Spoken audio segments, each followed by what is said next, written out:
कराची सूबाई disaster management authority PDM में 21 खां 27 मई ताईं नई हीट व्यू जो अलर्ट जारी करे छॾियो। इन हवाले सां चीफ सेक्रेटरी आसिफ हैदर शाह जी सदारत हेठि हीट व्यू खे मुंहुं ॾियण लाइ अहम इजलास थियो, जंहिंमें PDM में चीफ कमिश्नर कराची समेत ॿियनि इदारनि जे इख्तियारनि शिरकत कई।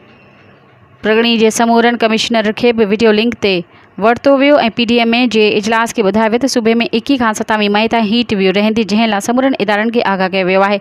इजलास में चीफ सेक्रेटरी आसिफ हैदर शाह लाॻापियल इख्तियारनि खे हिदायत कई त हीट व्यू खां बचाव लाइ अगई मुहिम हलाई वञे।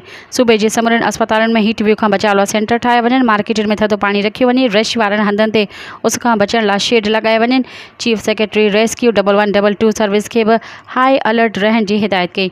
हिन तवानाई खाते जे सेक्रेटरी खे हिदायत कई त के इलेक्ट्रिक, हेस्को ऐं सेप्को खे गर्मी मुद्दत दौरान बिजली फरहामी लाइ पाबंद बणाए वञे। मज़ीद ख़बरनि ऐं तफ़सीलात लाइ विज़िट कयो असांजी वेबसाइट www.awamiNewsHD.com ऐं ॾिसंदा रहो अवामी न्यूज़ HD।